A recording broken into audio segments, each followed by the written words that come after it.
You're exhausted all day.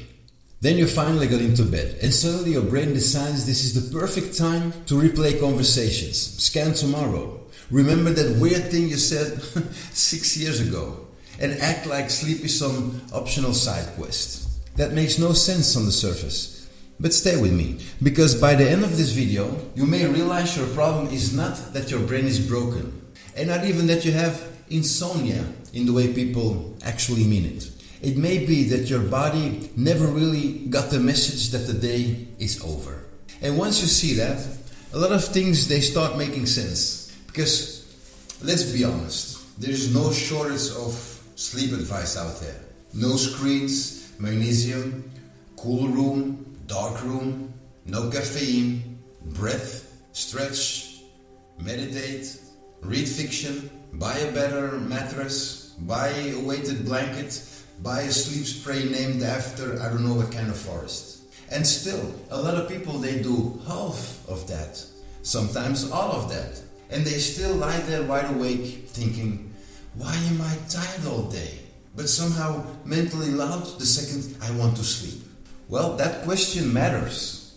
Because most people, they think that the problem starts at night. It usually doesn't. It starts much earlier.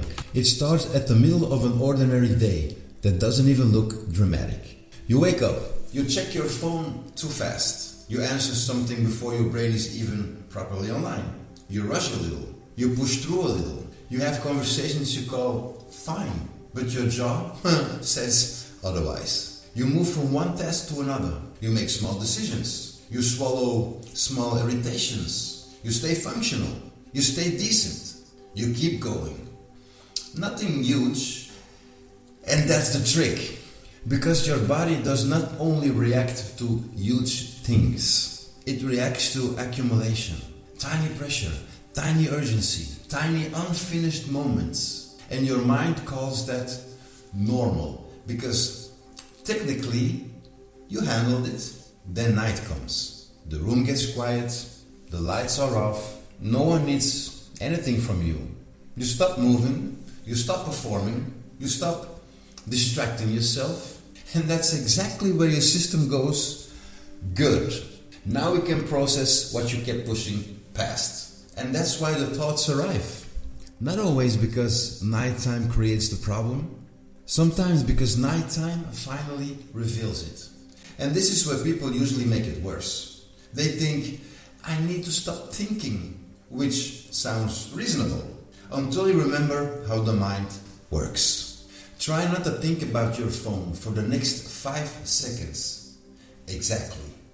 The mind is not great with don't, especially when you're tired, especially when you're frustrated, especially when a part of your body is already slightly alert. So the harder you try to force your mind to shut up, the more important those thoughts seem. And the more important they seem, the more your system stays awake to deal with them. Now you're not just awake, you're awake and fighting being awake. That's a very different problem. Because at that point, it's not just thoughts, it's struggle. And struggle is activating. So before you blame your brain for being annoying, we need to look at something deeper. Because the thoughts, they may not be the cause. They may be the after effect. And I call this the delayed shutdown loop. During the day, you stay switched on just enough to function. Not panicked, not collapsing, just slightly activated, slightly braced, slightly unfinished. Then, when night removes the noise, the leftover activation rises to awareness. And it feels like overthinking.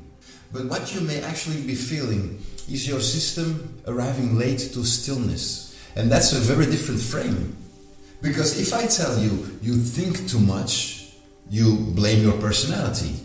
If I tell you, your body is carrying the day into the night, now we're talking about state. And states can be worked with. I learned this the hard way in a period where on paper I was functioning well. I was productive, capable, showing up, doing what had to be done. Nothing dramatic, But at night it was like my system suddenly opened all the tabs. All the tabs that I had kept minimized during the day. Old thoughts, future thoughts, loose ends, body tension I had ignored. A sense of being tired but not safe enough to fully drop. And that was the important part.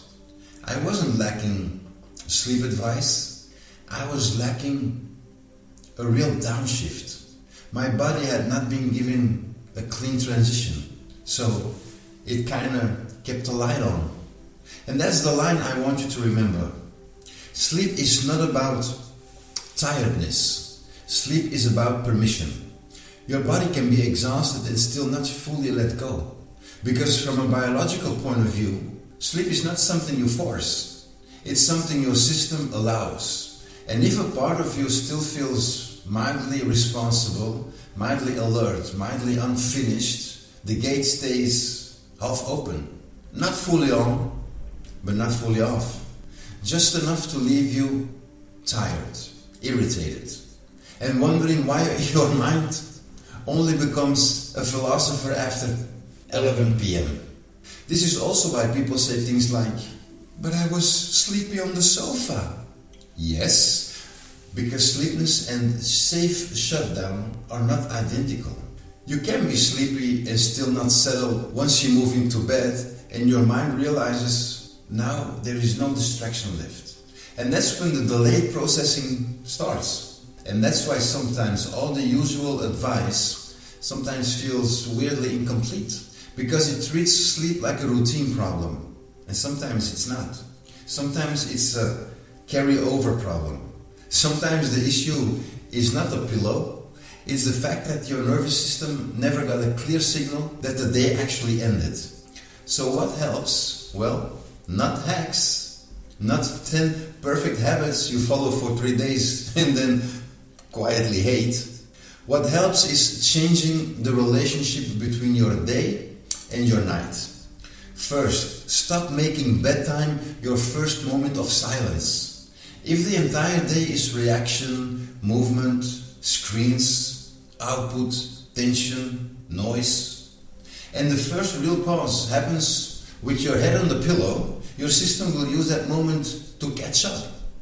And that's not sleep failure. That is postponed processing. So give your body a short runway before bed. Not performance, not a wellness ritual for social media, just real transition. 10 quiet minutes. No scrolling, no random content, not pretending you're relaxing while feeding your brain more input. Let the day start ending before you enter the bed. Second, give your mind somewhere to put unfinished things. A small brain dump helps not because writing is magical, but because your system needs evidence to loose ends have a place to go. Write tomorrow's tasks. Write the thing you keep reopening mentally. Write the reminder. Write the concern. You are showing your body you do not to keep this active all night. And that matters more than people think. Third, if thoughts still show up at night, reduce the fight. Do not make the next thought, oh no, here we go again. Why am I like this? Because that thought adds pressure, and pressure is fuel.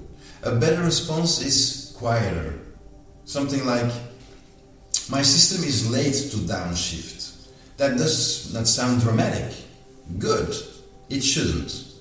Because the goal is not to create a beautiful sentence. The goal is to remove unnecessary threat from the moment.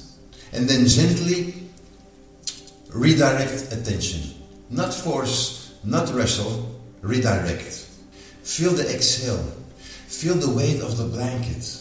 Use a neutral voice in the background if needed. A dull audiobook, a calm story. Something boring enough not to leave you alone with the mental circus. Not because distraction fixes the root, it doesn't. But because redirection can stop wakefulness from becoming a second stress event.